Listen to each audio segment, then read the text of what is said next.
오늘은 근데 해야 될 내용이 많아요. 해야 될 내용이 많고, 이제 여러분들이 이번 주 이제 읽으셔야 될 범위가 굉장히 많아요. 네. 느헤미야 13장, 말라기, 스가랴 9장부터 14장, 다니엘 7장부터 12장, 그리고 중간기 이제 구약과 신약으로 연결되는 그 400년의 공백기 있죠. 중간기에 대한 역사도 좀 공부해야 되고, 신약 드디어 신약 사복음서로 이렇게 넘어갑니다. 자, 그래서 부지런히 한번 요 구약 마지막 남은 부분은 이제 우리 간단하게 이미 다 어느 정도는 사실 공부를 했는데 오늘 한 번 더 이렇게 잠깐 더 언급을 하고 넘어가도록 할게요. 그래서 느헤미야 13장을 읽게 돼요. 느헤미야 13장은 어떤 내용일까요? 또 어떤 배경일까요? 자, 느헤미야가 예루살렘에 와서 12년 동안 있었어요. 그래서 사실 오자마자 이제 제일 먼저 한 일은 그 일을 위해서 왔으니까 성벽재건을 잘 마치고 12년 동안 여러 가지로 이제 정치적 안정을 이뤘죠.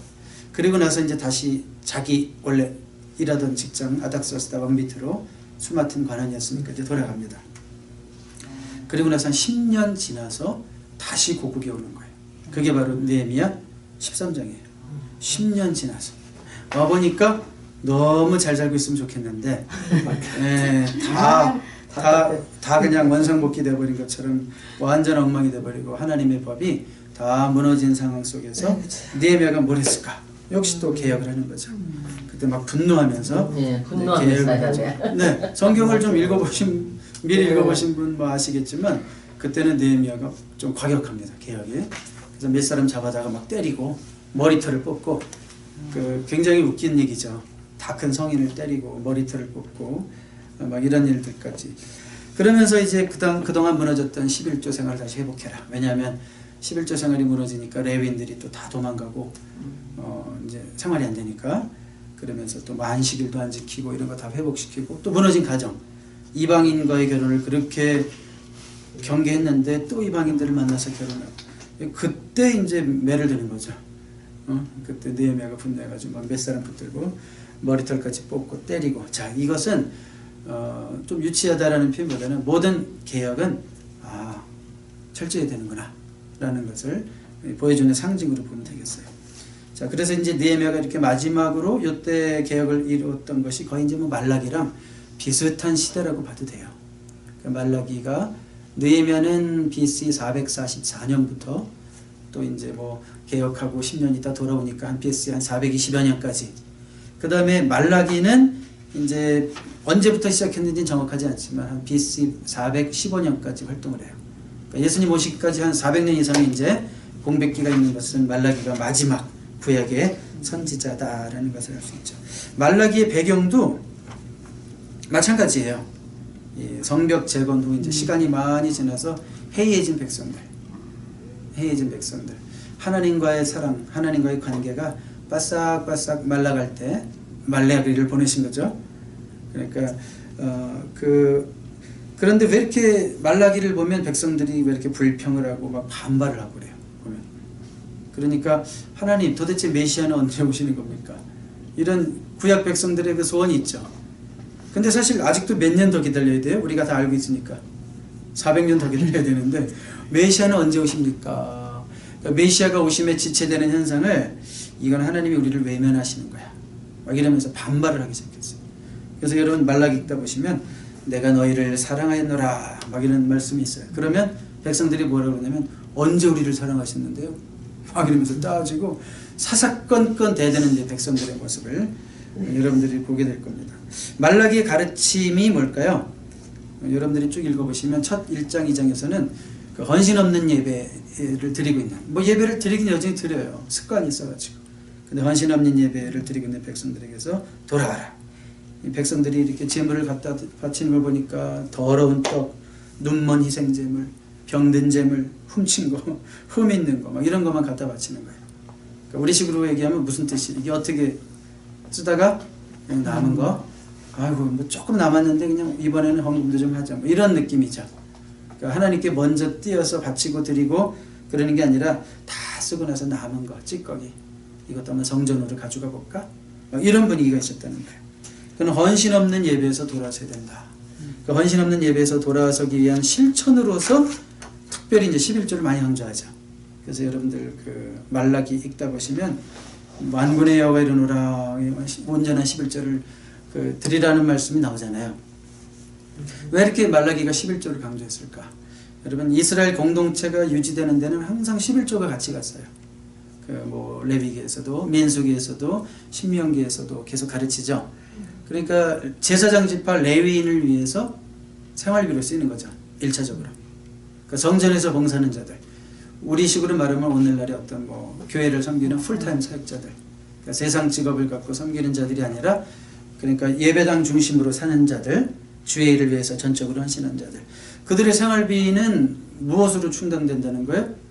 성도들의 11조 헌금으로 충당되는데, 특별히 우리가 이제 성경적으로 이렇게 풀어서 설명을 하면 레위인의 생활비를 위해서 11조가 필요했고요. 그 다음에 그 책에도 나와요. 두 번째로는 절기 때마다 성전에 올라가는 경비가 필요했어요. 그 큰 절기가 있죠. 이스라엘 특히 6월절.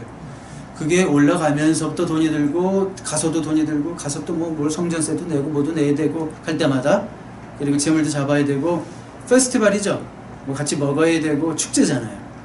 그러니까 그때도 돈이 드는데 그걸 하나의 11조다라고 생각을 한 거예요.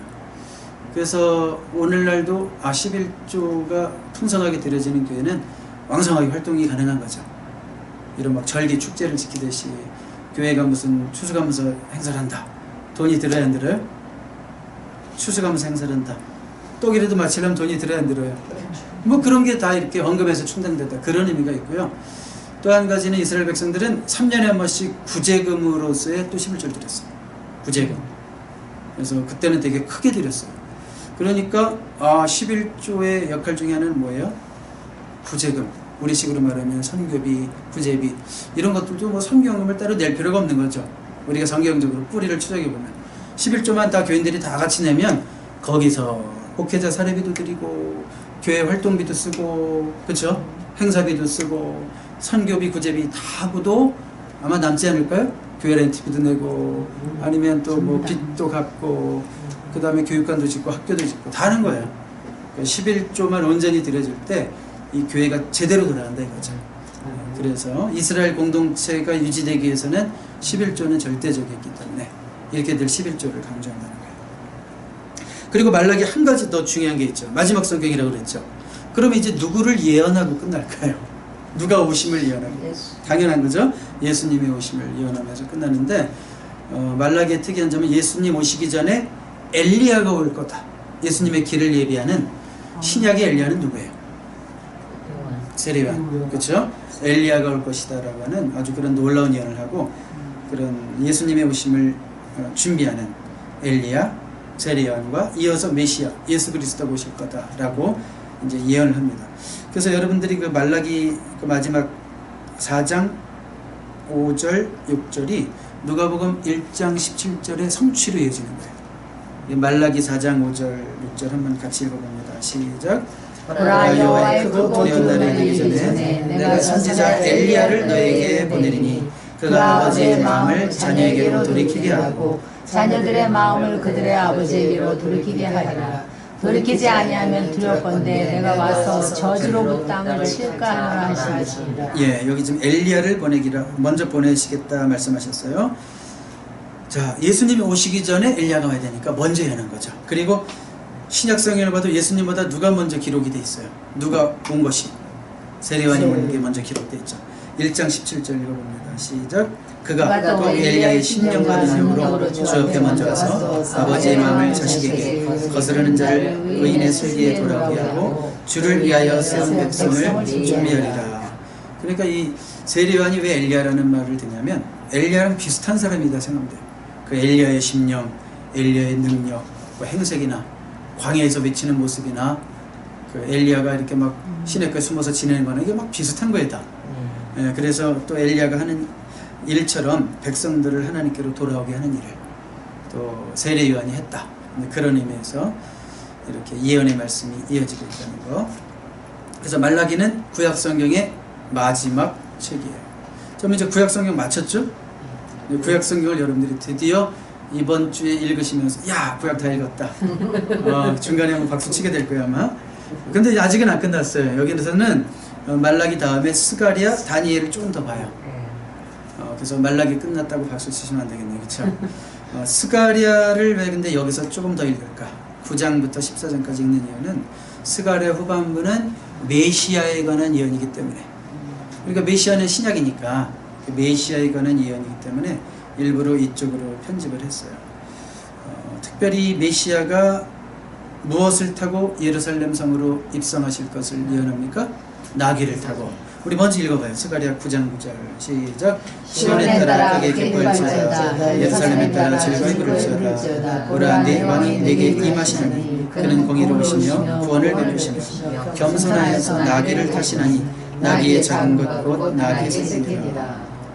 자, 우리 메시아가 임하실 때 특별히 이스라엘 백성들이 생각했던 메시아는 정치적 메시아고 어떤 군사적 메시아고, 그러니까 그런 전쟁을 상징한다면 뭘 타고 와야 되겠어요? 그 당시 말 중에서도 흰말. 흰말을 타고 와야 되는데 우리 예수님은 메시아로 오시는데도 뭘 타고 오신다고요? 나귀 새끼, 어린 나귀.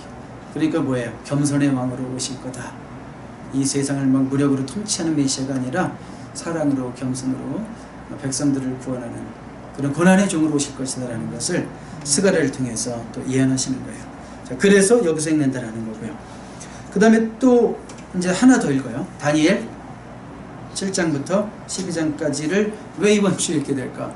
다니엘은 주로 역사와 예언이라고 했어요. 두 가지로 얘기하면 역사와 예언. 그래서 세계 역사의 전개를 막 예언한다고 그랬죠. 특별히 다니엘 7장부터 12장까지는 어떤 역사냐면 중간기의 역사를 언급하면서 예언해요.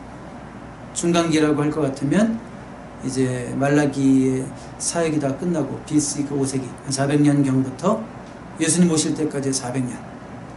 자, 그러면 사실 그 중간기는 어떤 일들이 있었을까? 성경적으로 보면 모르죠, 우리가. 그때 무슨 일이 있었는지. 기록이 없으니까.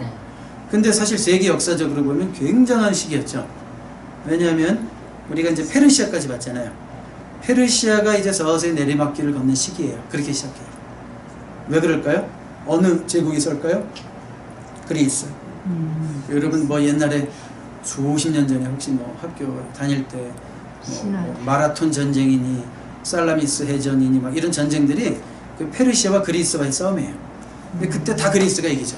그래서 페르시아는 이렇게 서서히 기울고 그리스가 이렇게 올라오면서 아주 유명한 사람이 하나 등장하죠. 마게도니아라는 이제 조그만 나라에서 출발하는데 그 알렉산더는 이제 그리스의 거의 뭐 상징적인 사람이고 그 한 시대의 최고의 영웅이잖아요.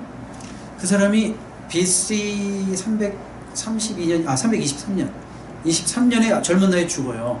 근데 죽기 10년 동안 거의 그 페르시아 땅을 포함해서 저기 아프리카의 카르타고, 이집트, 또 저 반대쪽으로는 이렇게 봐야 되나? 하여튼 반대쪽으로는 인도, 뭐 전 세계를 거의 다 점령하죠. 그 팔레스틴을 포함해서. 그러면서 이제 알렉산더 시대가 도래하잖아요.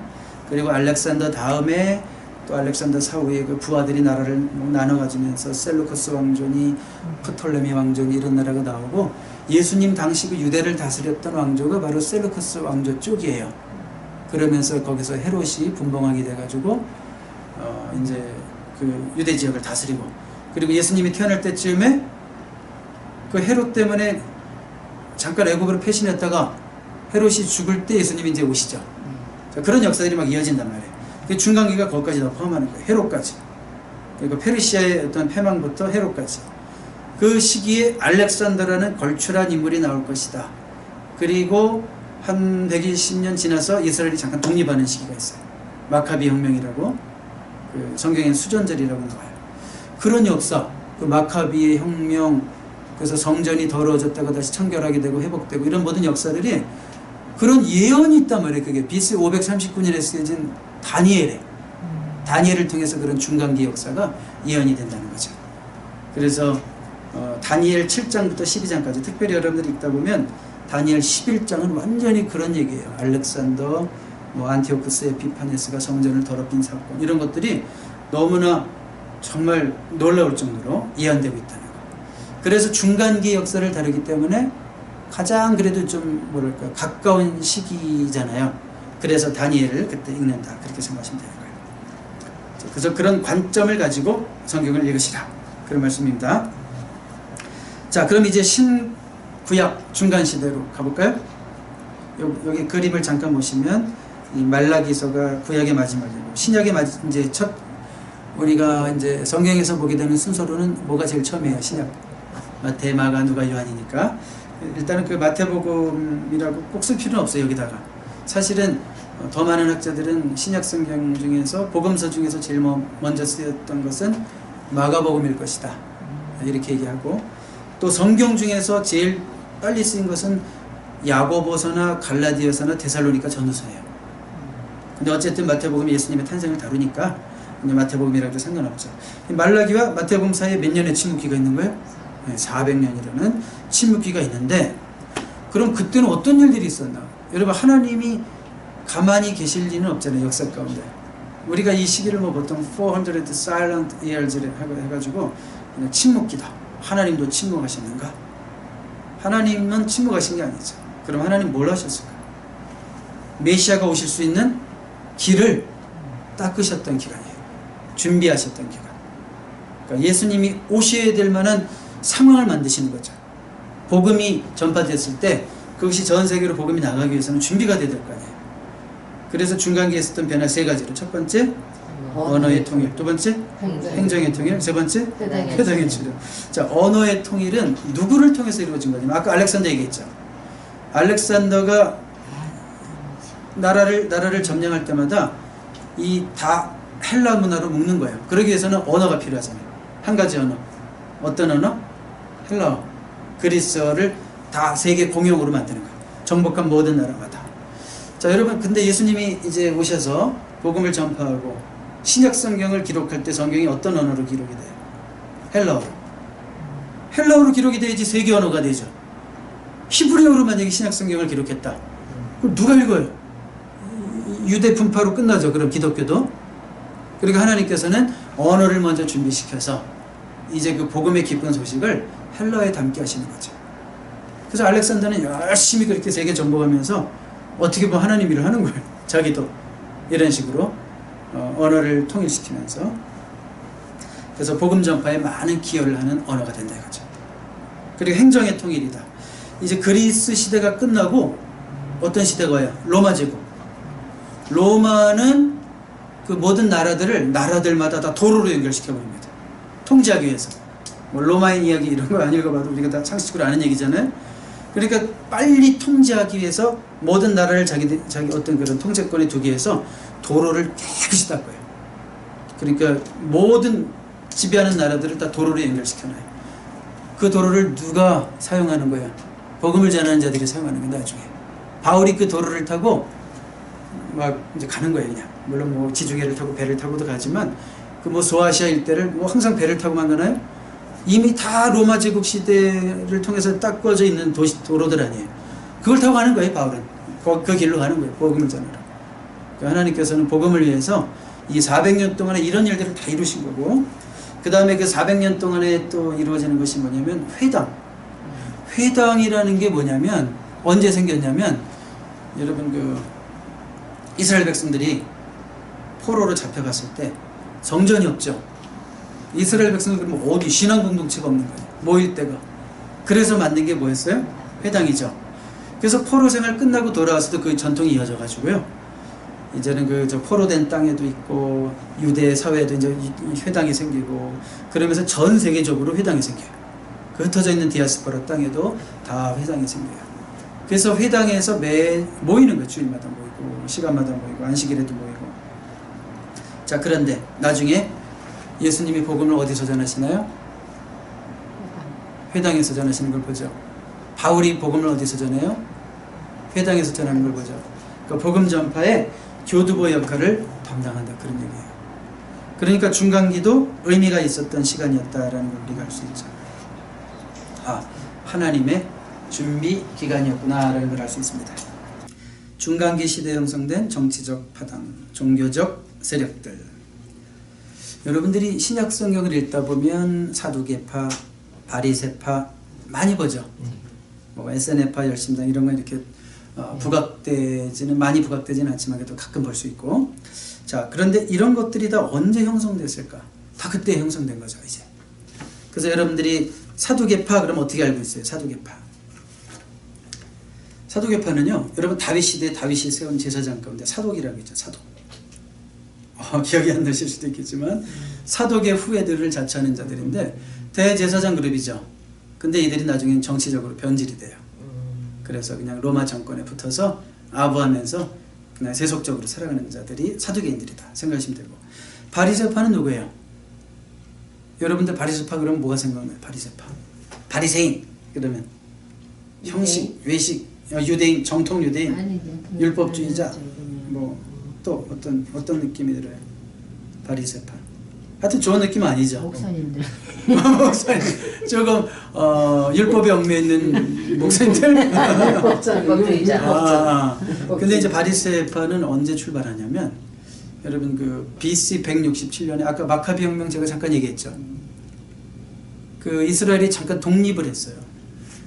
그때 그런 운동을 했던 사람들이 경건주의자들이었어요. 사실은 하시딤이라고 해서 하시딤. 그런 경건주의자들의 후예예요.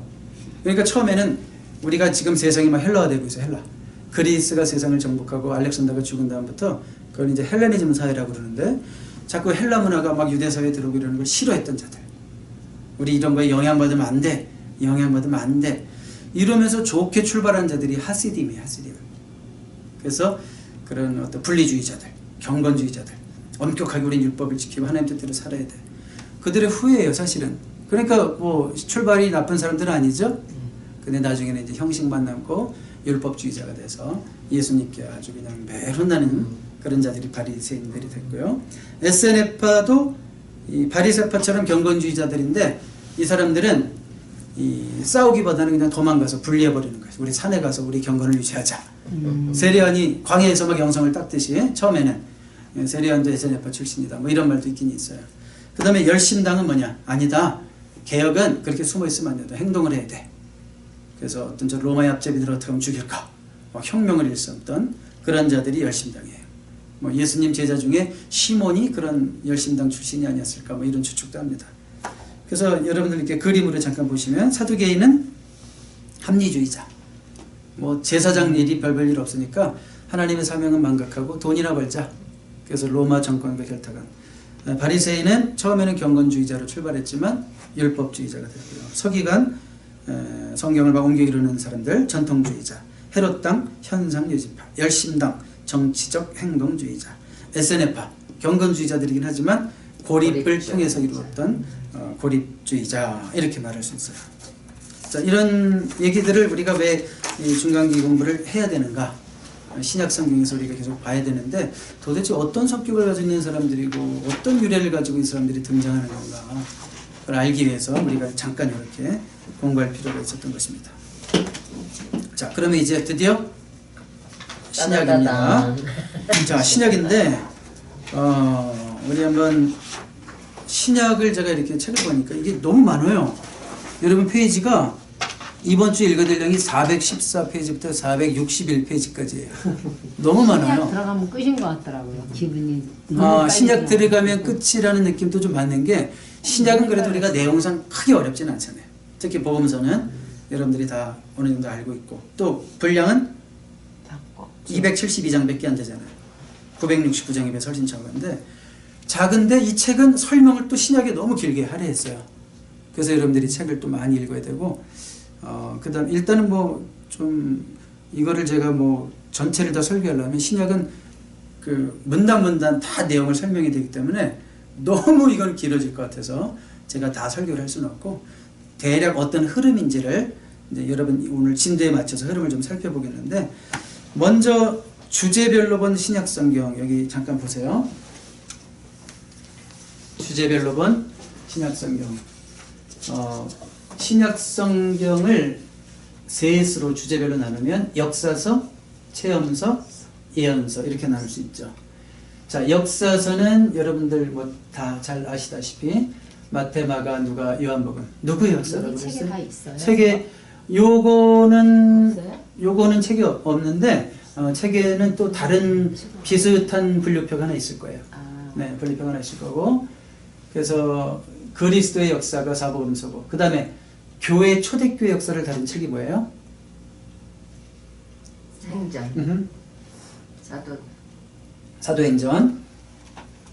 구약의 역사에 비해서는 그 되게 짧죠, 시간이. 근데 신약은 뭐 불과 예수님 탄생과 또 예수님 부활 승천과 그 이후에 벌어지는 초대교회 이야기들이니까 길어봤자 100년 아니에요? 요한계시록까지 다 해도 100년이 안 돼요.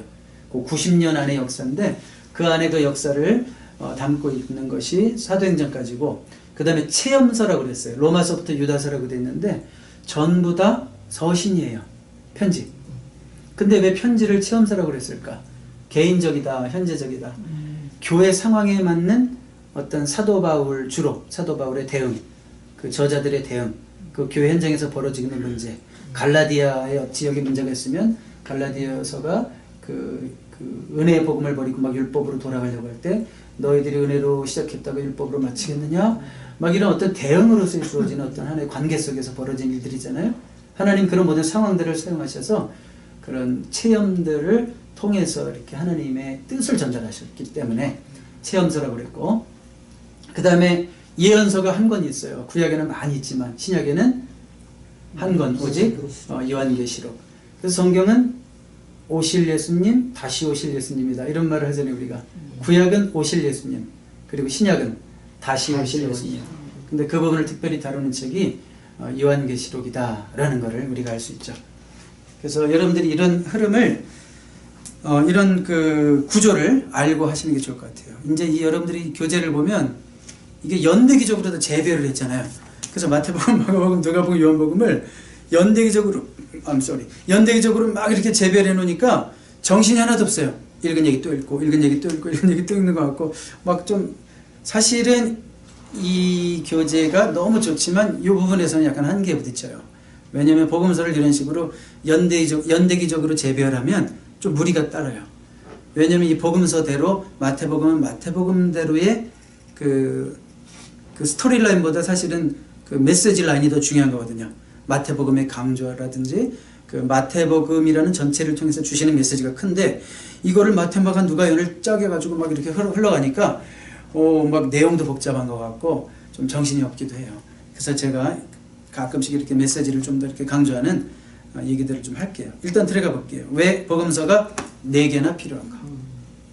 하나면 편할 텐데 이런 식으로 재배열하지도 않아도 되고, 특히 4개를 이렇게 연대기적으로 재배하려니까 너무나 복잡한 게 뭐냐면, 마태, 마가, 누가복음은 6월절이 한 번밖에 안 나와요. 그러면 예수님이 6월절을 한 번만 지내셨나? 공생애가 뭐 1년에서 1년 반인가? 이런 식으로 생각할 수도 있어요. 1년은 아니고 한 1년 반. 근데 요한복음을 보면 6월절이 4번이나 언급이 돼요. 아, 그렇다면 예수님의 생애가 3년 반 정도 되겠구나. 그래서 예수님의 공생애가 뭐 3년에서 3년 반이다라는 말이 요한복음 때문에 나온 거예요.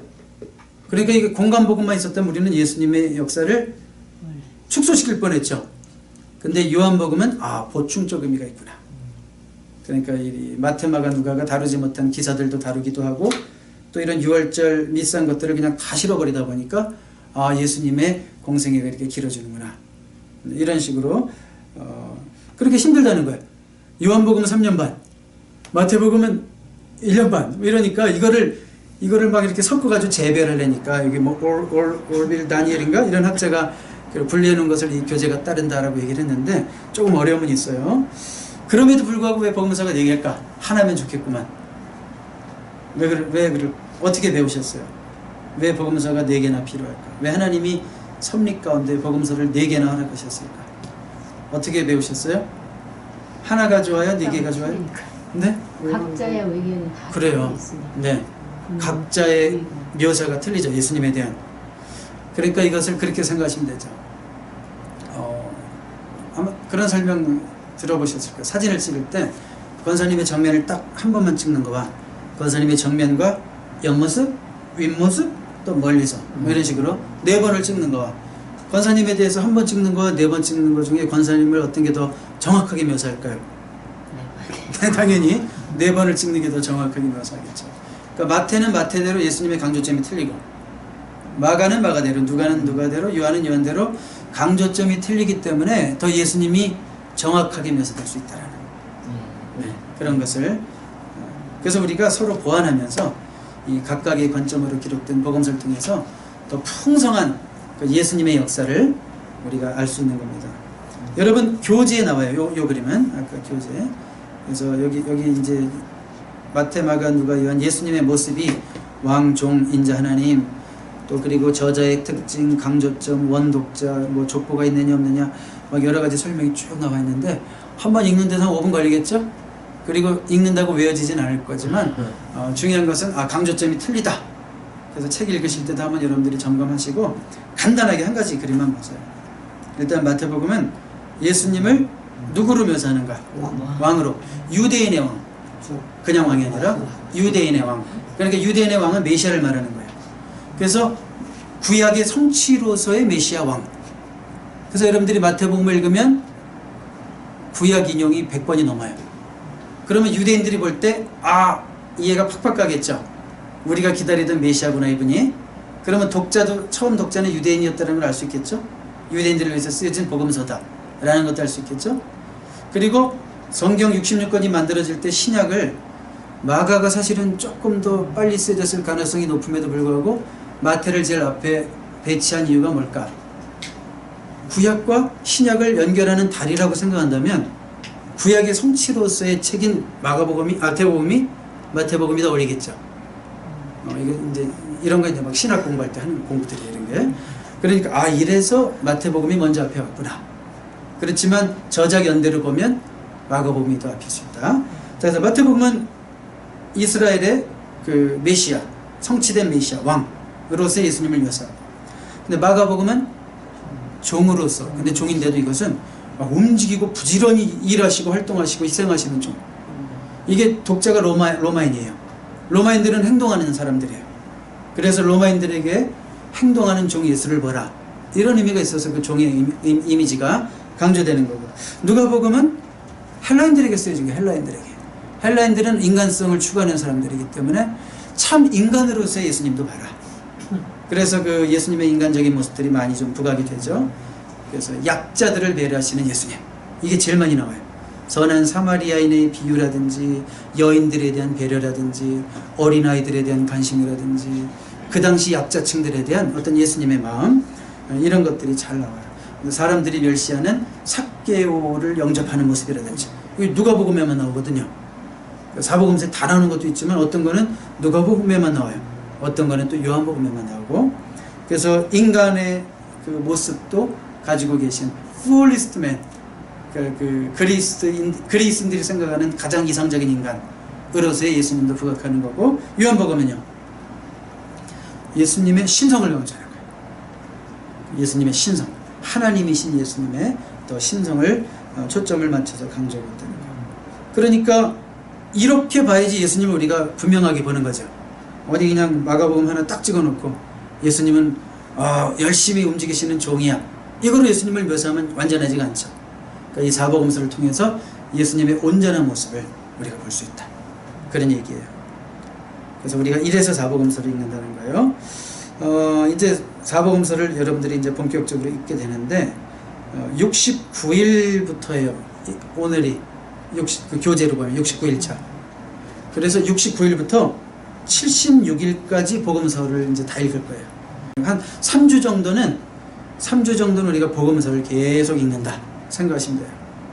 근데 이거를 그 연대기적으로 재배를 했으니까 꼭 여러분들 성경을 읽으셔야 돼요. 이번에 그 통통성경으로. 안 그러면 도저히 이건 찾아갈 수가 없습니다. 그 통통성경으로 꼭 읽으시고, 그래서 이 교재는 이 복음서를 11부로 정리해놨어요. 11부. 그래서 오늘 교재를 보니까 5부 중간까지 다루고 있더라고요. 근데 이거를 제가 다 하려면 1부만 해도 한 1시간 설교하고 2부 1시간 설교하고 해야 되면 밤샐 것 같은데, 하여튼 한 부당 5분 안에 끝내서 하여튼 이거 빨리 끝내도록 할게요. 길게 안 할 테니까 걱정하지 마시고. 그래서 일단은 이 책에서는 1부 서원 이렇게 했습니다. 서원. 페이지 수는 아마 438페이지 정도부터 갈 거예요.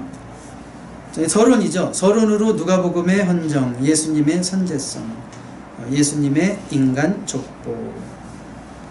자, 누가복음의 헌정, 이거 무슨 얘기일까요? 누가복음은 헌정된 책이다, 그런 얘기예요. 누가가, 역사가 했던 누가가 데오빌로라고 하는 좀 지체 높으신 양반에게 지금까지 많은 분들이 예수님에 대해서 기록했는데 나도 모든 자료들을 총동원해서 목격자의 증언을 토대로 이런 복음서를 기록해서 당신에게 바치나이다. 자, 이런 계기가 있어서 쓰여졌다 이거예요. 누가복음이. 그래서 헌정됐다 그런 의미를 얘기하는 거고, 여기서 강조하는 건 뭐냐면 이 복음서라는 것이 어떤 그 증거와 목격자의 증언과 그 다음에 그 당시 초대교회에 있었던 역사적인 자료들과 이런 모든 것들이 동원돼서 쓰여진 그 역사서다라는 걸 강조하는 거예요. 그래서 누가가 그 데오빌로라는 사람에게 각하여 그러면서 헌정하면서 장난으로 쓸 수는 없는 거죠. 그러니까 역사적으로 보증을 해서 이렇게 헌정했다 그런 얘기고요. 그 다음에 이제 요한복음은 뭘 강조하냐면 예수님의 선제성을 강조해요. 무슨 얘기냐면 다른 복음서들은 뭐 예수님이 어디 갔다 태어났다 뭐 애국을 피신했다 돌아왔다 막 이런 식으로 전개가 되는데, 요한복음에 보면 시작이 어떻게 돼? 태초에 말씀이 계시니라. 이 말씀이 하나님과 함께 계셨으니 이 말씀이 곧 하나님이라. 그러면서 아주 그 태초, 창세기에서 말하는 태초보다 더 그 전에 태초를 의미하는 이미 오래전에 태초에 하나님과 함께 계셨던 성자 예수 그리스도를 강조한다 그런 의미고요. 그 다음에 예수님의 인간 족보가 나오는 두 복음서는 무엇일까요? 마태복음과 누가복음. 자, 족보는 제일 중요한 게 뭐예요?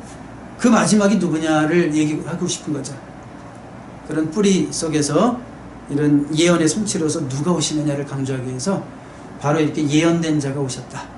그걸 말씀하기 위해서 족보가 등장하는 거고. 근데 누가복음은 특별히 족보가 거꾸로 올라가는데 아담까지 올라간다는 거. 그래서 그 기원이 하나님이다. 마태복음은 그 기원이 아브라함과 다윗의 그런 하나님께서 이렇게 부르신 믿음의 조상들을 통해서 유다의 후손으로 예수님이 오셨다. 이런 걸 강조한다는 거. 서원적으로는 이런 것만 보면 될 것 같습니다. 자, 2부. 세례요한과 예수님의 탄생. 그러니까 예수님 오시기 몇 개월 전에 요한이 왔어요? 6개월 전. 그렇죠. 자, 세례요한이 오고 그 다음에 예수님은 탄생이 예고가 됐죠. 가브리엘 천사를 통해서 마리아야 두려워하지 말아라. 너에게서 날 자가 메시아다라고 하셨을 때 예수님이 그 마리아가 뭐라고 그랬어요? 그때보다 아니 마리아가 얘기한 거는 마리아가 말씀하신 대로 이루어지이다. 순종하는 자스를 나갔다고요. 멋있어. 네, 너무 멋있었죠. 그래서 이제 예수님이 탄생하시는 기사를 소개하고 있는데, 요한복음에서는 예수님 탄생을 되게 신학적으로 멋있게 표현해요. 말씀이 육신이 되어 우리 가운데 거했다. 예수님이 어디서 태어나셨어요? 뭐 이런 식으로 얘기 안 하고 말씀이 육신이 되어 우리 가운데 거하셨다. He tabernacled us. 그러니까 장막을 치셨다 그런 뜻이에요. 구약의 장막은 하나님의 임재를 상징하는 거죠. 예수님이 우리 안에 장막을 치셨다. 뭐예요? 이제 우리 안에 들어오시고 우리와 함께 하시기로 하셨다라는 뜻을 그렇게 멋있게 신학적으로 표현한 거예요. 그래서 그걸 성육신이라고 그러죠. 성육신. 하나님이 인간의 몸을 입으셨다. 인카네이션. 그런데 마태는 처녀가 잉태하여 아들을 낳을 것이다 라는 이사야의 예언의 성취를 강조하죠. 근데 임마누엘 대신 메시아. 임마누엘의 뜻이 뭐예요? 하나님이 우리와 함께 계시다 라는 것을 강조합니다. 자, 이런 예수님의 탄생이 이제 목자에게 알려지는데요. 그리고 예수님 탄생할 때 동방박사들의 경배가 있는데, 동방박사들의 경배는 어느 복음에 나올까요? 마태, 마가, 누가, 요한 중에? 마태에 나오고, 마태. 그 다음에 목자들이 예수님 음성을 듣고 달려간 것은 어느 복음에 나올까요? 누가복음에 나와요. 그러니까 사실 예수님의 그런 탄생, 물리적 탄생 기사를 다룬 것은 마태복음과 누가복음 뿐이에요. 요한복음은 그 신학적인 표현을 쓰고 있으니까. 동방박사가 방문해서 선물을 하죠. 동방박사가 몇 명? 인지는 알 수 없죠. 단지 선물이 3개이다라는 거. 그래서 그냥 선물이 3개니까 혹시 3명이겠거니 라고 추측하는 것 뿐입니다. 근데 예수님이 몇 년에 태어나셨을까요? AD 1년에 태어나신 게 맞을까요? 여러분들이 교재를 읽어보시면 알겠지만 거기에 대한 설명이 잘 나와요. 여러분, 그 예수님은 AD 1년에 태어나신 게 아니에요. 정확하게 한번 생각해 본다면 대략 BC 5년 전일 것이다. 왜냐하면 예수님 탄생 때 헤롯 대왕이 나와요. 네. 헤롯 대왕을 피신해서 애굽으로 내려가죠. 피신했죠. 꿈의 지시를 받고. 근데 거기서 헤롯이 죽었다는 소식을 듣고 다시 돌아와서 이제 나사렛에 정착하시잖아요. 그 헤롯이 헤롯 대왕이거든요. 헤롯 대왕 우리가 역사를 공부할 수 있는 사람이잖아요. BC 4년에 죽어요. BC 한 37년부터. 그러니까 그럼 예수님이 BC 4년보다 조금 전에 태어난 거네? 라는 식의 어떤 추측이 가능하죠. 왜냐하면 이미 태어나셨고 피신하셨다가 헤롯이 죽고 나서 다시 돌아가시니까 그쪽으로. 그러니까 예수님이 대략 한 BC 5년 전후로 해서 태어나셨다라는 걸 우리가 알 수 있습니다. 예수님이 이제 어린 시절에 성전을 방문하신 사건도 여기 이제 나오죠. 그래서 예수님의 탄생과 관련해서 이렇게 마태복음은 왜 특별히 그 예수님이 탄생을 그 배우로 해서 많은 일들이 일어났을 텐데 왜 마태복음 기자는 동방박사가 경배하는 것만을 선택해서 기록했을까? 자, 마태복음의 예수님은 어떤 예수님이라고 그랬어요? 아까 유대인의 왕으로 오신. 그럼 왕이면 어떻게 해요? 경배를 받아야죠. 그럼 유대인들이 이 성경을 딱 봤을 때 동방의 박사들이 저기 저 페르시아 땅 저 멀리 그런 땅에서 온 사람들이 이교도들이 만이교 믿는 사람들이 별을 보고 막 찾아와가지고 절을 하는 모습을 봤을 때 유대인들이 볼 때 이분은 유대인의 왕뿐이 아니라 만왕의 왕이시구나라는 것을 암시하는 하나의 메시지가 될 수 있잖아요. 그리고 마태는 그런 의도를 가지고 여러 가지 그 예수님 탄생에 관련된 사건들 중에서 그 동방 박사들이 경배하는 모습을 택한 거죠. 그런데 누가복음은 왜 특별히 예수님 탄생과 관련해서 목동들, 그 당시에 비천한 직업이라고 할 수 있는 그 밤에 양떼를 지킨다는 것은 주인이 아니라 그것도 주인 밑에서 일하는 아주 천한 자들, 그 힘이 없는 자들, 가난한 자들, 왜 그런 자들을 부각시켜서 예수님의 탄생을 축하하는 자들로 부각시켰을까? 아까 말씀하셨죠. 가난한 인간들을 돌보시고 배려하시는 참 인간으로 해서 예수님을 부각시킬 필요가 있었다라는 거죠.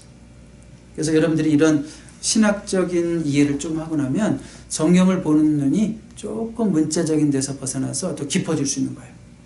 이런 의미가 있어서 하나님께서 이런 섭리 가운데 이런 배려 속에서 이렇게 기록하게 하셨구나 라는 걸 볼 수 있는 거죠. 그리고 요한복음은 왜 이렇게 예수님의 하나님 되심이 강조가 될까? 요한복음은요 언제 기록됐을까? 마가복음이 AD 한 64년에서 67년 사이에 기록되었다고 한다면 마태복음이 한 조금 더 있다가 70년 전쯤에 70년 전으로 기록됐고 70년 전 거의 그쯤 누가복음도 뭐 그 비슷하게 기록됐고 요한복음은 85년에서 95년 사이에요. 그러면 벌써 초대교회가 시간이 많이 흘렀죠. 시간이 많이 흐르면서 교회는 점점 더 확실해지는 게 뭐냐면 우리에게 오신 메시아 예수님은 곧 하나님이셨다는 게 더 분명해지는 거 아니에요. 그분이 하신 말씀과 행적과 기적들과 또 죽으시고 부활하시고 승천하신 모든 사건들을 통해서 세월이 갈수록 이분이 하나님이셨지라는 고백이 점점 강해지는 거죠. 그러니까 요한복음은 그런 신앙의 대상으로서의 하나님을 더 공고히 이렇게 가르치는 거예요. 그런 의미에서 요한복음은 하나님 되심이 더 강조된다 이거예요. 그러니까 이런 느낌을 알고 성경을 읽으시면 더 은혜가 되는데 안타깝게도 우리가 이제 그 스토리라인으로 쭉 읽다 보니까 이런 각 복음서의 강조점을 좀 이렇게 놓칠 수밖에 없는, 그래서 이 책이 정말 좋지만 이 부분에서는 약간 이런 데서 한계를 느껴요. 그러니까 저라면 스토리라인이지만 복음서만큼은 이렇게 그냥 따로 띄어서 마태복음은 마태복음대로 하고 싶고 요한복음은 요한복음대로 하고 싶은 이런 생각이 좀 있어요. 어쨌든 그래도 겸손하게 이 책의 흐름대로 따라가겠습니다. 3부는 이런 내용들이 나와요. 세례 요한의 증거, 예수님의 세례, 예수님의 시험, 또 1차 제자 부르심.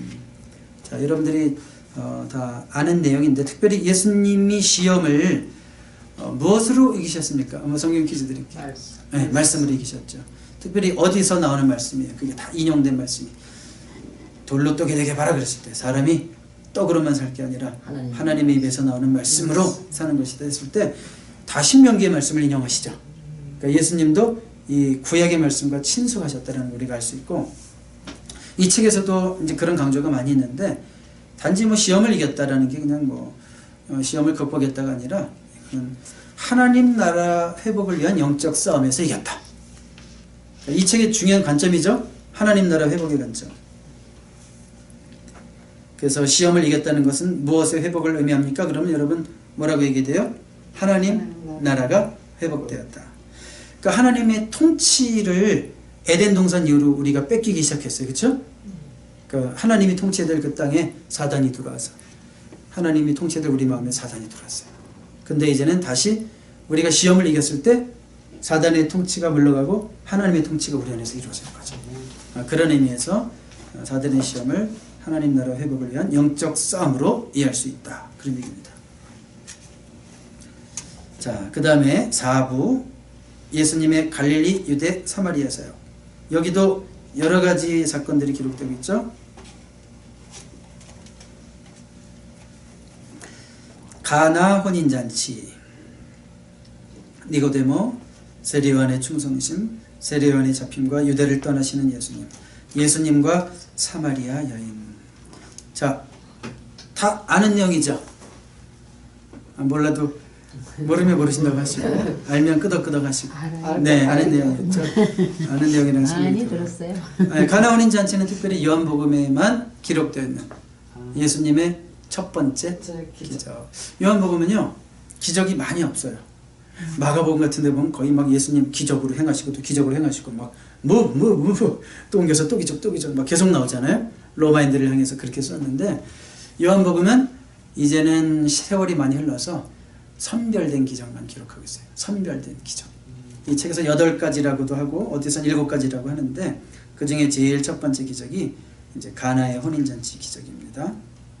니고데모, 사람이 거듭나지 않으면 하나님 나라를 볼 수 없다라는 말씀. 세례요한의 충성심, 그는 흥하여야 하겠고 나는 낮아져야 한다. 나는 그런 그 예비하는 자로서 온 자다. 나는 광야에서 외치는 소리의 불가다라고 했던 세례요한의 그런 고백이고요. 세례요한이 잡히시고 유대를 떠나시는 예수님. 자, 이게 무슨 얘기일까요? 세례요한이 잡혔다는 것은 곧 예수님도 잡힌다는 얘기거든요. 근데 아직은 예수님이 메시아의 사역을 완성하신 때가 아니기 때문에 예수님은 여기서 십자가에 달리시는 게 아니시죠. 자, 그리고 이렇게 오고 가는 중에 예수님이 여러분 여기 지도를 잠깐 보시면 그 갈릴리, 제일 위에 갈릴리가 있죠. 이스라엘. 그 다음에 중부 지역이 뭐가 있어요? 사마리아. 또 남쪽은 유대. 그래서 유대에서 예수님이 이제 갈릴리로 또 가시게 된 거예요. 이런 사건 때문에. 자, 그런데 그 중간에 보니까 뭐가 있어요? 사마리아가 있죠. 근데 보통 유대인들이 여러 번 설명했지만 사이가 안 좋아서 유대에서 갈릴리를 가려면 요단강을 건너서 삥 돌아가지고 사마리아를 피해서 갈릴리를 갔잖아요. 근데 예수님은 의도적으로 사마리아를 통과해서 가셨죠. 누구를 만나기 위해서? 바로 그 사마리아의 한 여인. 여러분, 하나님의 나라가 확장되는 과정 속에서 하나님의 통치는 그 여인의 마음에도 이루어져야 되는 거예요. 그러니까 하나님의 나라는 편견이 없다 이거예요. 하나님의 나라는 지역적 한계도 극복해야 되고 하나님의 통치는 인종적 한계도 극복해야 된다 이거예요.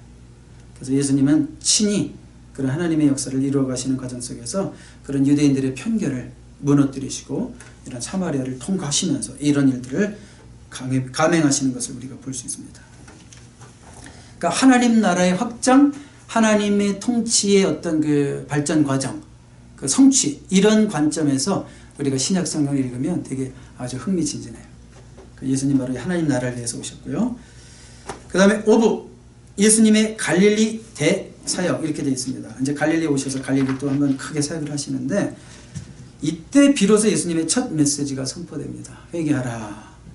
때가 참에 하나님 나라가 가까이 왔으니 회개하라. 그리고 복음을 믿어라. 이런 말씀이 나오죠. 그리고 이제 이어서 여러 가지 왕의 신하의 아들을 고치시고 고향에서 배척당하시고 제자를 부르시는 2차라고 써놨어요. 예수님이 제자들을 한 번에 부르신 게 아니에요. 성경을 이렇게 사복음서를 배열해 가다 보면 누가복음 5장쯤에 갔을 때 예수님이 베드로를 부르시고 배를 막 빌려 타고 그러시는 기사가 나오거든요. 그걸 강단으로 사용하셔서 설교하실 때 이미 예수님은 베드로랑 안면이 있으셨어요.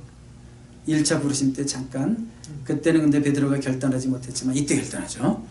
자, 근데 여기서 이제 그 제일 중요한 것은 그 예수님의 첫 메시지가 뭘 선포했어요? 하나님 나라. 그러니까 예수님은 하나님 나라를 선포하시기 위해서 오신 거예요, 이 땅에. 하나님의 통치. 하나님의 통치가 이루어지고 있다. 하나님의 통치가 완성될 것이다. 그러면서 마가복음 1장 15절을 우리가 좀 볼 필요가 있는데 마가복음 1장 15절에 보면 때가 참에 이렇게 시작해요. 때가 찼고 하나님 나라가 가까웠으니 때가 찼다. 갈라디아서 4장 4절에도 보면 때가 차면 하나님께서 그 아들을 보내셨다 이런 편이 있거든요. 때가 찼다라는 거 아까 얘기했죠. 중간기 때 하나님이 뭘 준비하셨어요? 아까 세 가지 뭐 언어, 그 다음 또 뭐였죠? 행정. 그 다음에 또 하나 뭐였어요? 회당. 그러니까 예수님이 이제는 하나님 나라를 오셔서 하나님 나라를 선포하시고 천국 복음을 선포하실 수 있는 때가 완전히 다 이제는 준비가 됐다. ready. 때가 찼을 때. 그리고 이제 하나님 나라가 가까이 왔다. 하나님 나라는 하나님의 통치랑 동의어예요. 그러니까 내 마음에서 하나님 나라가 이루어졌어. 그 뭐예요? 내 마음에 하나님의 통치가 이루어졌어. 내 마음에 어둠이 물러갔어. 하나님이 통치하시면서 어둠이 물러갔어. 그러면 내 마음에 하나님 나라가 임했어. 이렇게 말할 수 있는 거예요. 그러니까 예수님이 하신 말씀이 하나님 나라가 가까이 왔다. 사실은 이게 already 임했다는 거예요. 이미 임했다. 하나님의 통치는 시작했다. 복음을 믿기만 하면 너희 안에도 하나님의 역사는 일어날 거다 이제. 최종적인 완성은 not yet. 예수님 다시 오실 때 이루어질 거지만 예수님 오시면서부터 이제 하나님의 통치는 시작된 거예요. 그래서 복음이 들어가는 곳마다 이제 하나님의 역사는 일어나는 거예요. 교회에도 크리스찬 스쿨에도 어머니 학교에도 하나님 말씀이 막 선포되는 것마다 하나님의 통치가 이루어져 가는 거죠. 하나님의 통치가. 그 하나님의 나라는 확장되어 가요. 다음 주에 보겠지만 마태복음 13장에 보면 이제 막 씨 뿌리는 자의 비유, 누룩 비유, 겨자 씨비를 통해서 막 그 복음을 믿으라고 그랬잖아요. 이제 막 복음이 뿌려지는 예수님에 관한 기쁜 소식, 예수님을 통해서 벌어지는 역사들, 이게 복음이죠 다. 그래서 그 복음을 믿기만 하면 하나님의 통치가 확정되고 하나님의 나라가 현재적으로 이 땅에서 이루어지는 거예요. 그런 역사들을 기대하라 이런 말씀이에요. 예수님의 선포는. 그래서 여러분의 삶 가운데도 지금까지 이루어지는 하나님의 나라가, 하나님의 통치가 앞으로 여러분의 남은 생애 가운데 더 풍성하게 이루어지는 역사가 있게 되기를 주님의 이름으로 축복합니다. 아멘.